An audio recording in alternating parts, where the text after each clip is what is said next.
Greetings everyone, it's great to have you back here on the channel for more hype plays submitted by summoners around the world. This episode features a little cameo at the end by a good friend of ours and excellent content creator, Poqito. Between now and then we have 5 amazing plays to get through, so let's get started with a master tier play from Alt Lime on Leblanc. As a reminder, the preseason came out recently, so after today's episode, most plays featured should be from the new patch, but they might be mixed in with some older plays for a little while until we get more plays from the preseason. Jumping back to this play, the enemy team just got a great catch in the mid lane, leaving red team outnumbered, so they have to give up mid. Olaf's coming up soon, so she knows the enemy team will probably end up rotating to red buff, and that's when she plans to make her move. Right as Shyvana rotates, she emerges, flash WRing the entire backline, followed by her QE for the instant triple, and then she dodges Dinah's Q to get back in for the quad. Leblanc's exhausted all of her cooldowns, so she chases until the timing's right to finish off Shyvana for the pentakill, all made possible by some great timing and pre-fight positioning.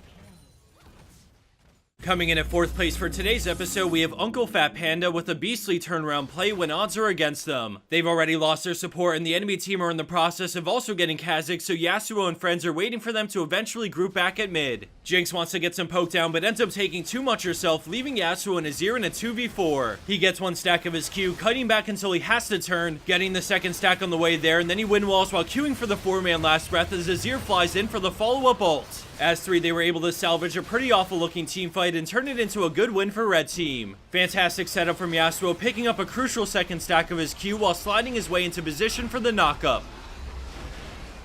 Next in our lineup, we have Crystonic on Wukong, who steps up to make a game-winning play in the heart of the mid-game. The enemy team have grouped up, so he's waiting in the fog of war in case anything goes down or to look for a surprise engage. Out of nowhere, the enemy Nami hits her bubble on Kalista, so he knows they're all about to move up, and he's in the perfect spot to counter. He eases onto Nami, but then instantly goes invis, walking around the Nami ult before popping Cyclone for the 5-man knockup into last breath. Orianna also gets a 3-man follow-up shockwave, and just like that, the enemy team's in full retreat, only Nami surviving. Thanks to the engage from Wukong, they get 4 kills for none plus the Baron, which is a huge advantage in the favor of red team.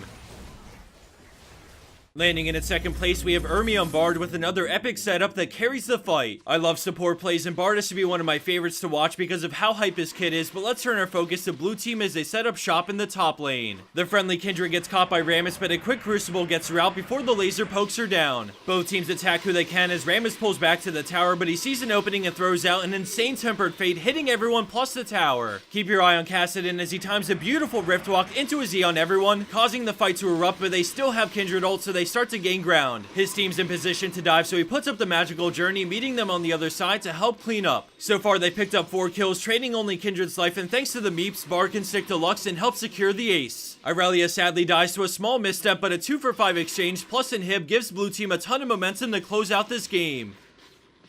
And for our number 1 pro play for this week, we have Axe on Zed, and a quick shout out to his buddy xPhrozen, who submitted the play and is the Riven on his team. The game's dead even and they're down a teammate, but Azir tries to engage them under tower, not getting the knockback angle he wanted, but at least he hit multiple people for some good damage. Riven is full health and leads the charge, closing the gap slowly with the mobility from Deadman's plate, so the enemy team know they have to turn and fight. Ahri connects the charm, so the engage gets a little wonky here, and Zed doesn't really see an opening yet, so he stays nearby and pokes with the shadow. His team is losing the fight horribly, and Azir looks like he wants to fight this out, so Zed turns, ulting onto Ahri and immediately E-flashing away, and as they chase, a great double shuriken kills Fiora and helps Deathmark finish Ahri. He swaps back, juking them as he waits for the perfect time to Q from the shadow for the quad, and then he red smites Leona to take reduced damage. If it weren't for the red smite, he would have died by now as he swaps out by the skin of his teeth, just barely dodging Leona's W. He thinks he's fine to recall here, but Leona comes around the bend, so he runs away, ending this intense play with style.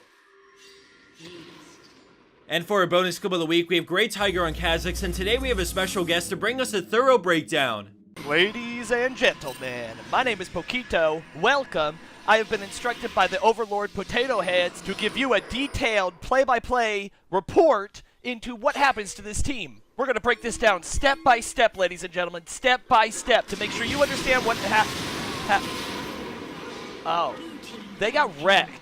Well, I guess my job here is done. I hope that you've enjoyed this in-depth analysis. Thanks, guys. Camping that brush was, a bit regrettable, but thanks Poqito for gracing us with some wonderful play-by-play. This guy makes awesome content and is one of my favorite personalities out there, so I think you guys would fall in love if you got to see him in his element. I'll include links to both his YouTube and Twitch down below in the description box, and here's an annotation to make it a bit easier. Before we head out, I wanted to give a quick shout out to our sponsor Loot Crate, because there's only a few days left before you miss out on November's crate, which is Theme Combat. Looks like there's going to be some Blizzard products in the crate, probably Overwatch related, as well as Fallout 4, so check out the link to that down below as well. Don't forget you can get 10% off if you use the code Potato1, and I promise you won't regret signing up for this service. Super high quality stuff. Thanks again for watching, thanks to Poqito for hopping on our show, and I'll see you back here next time for more League of Legends Top 5 plays.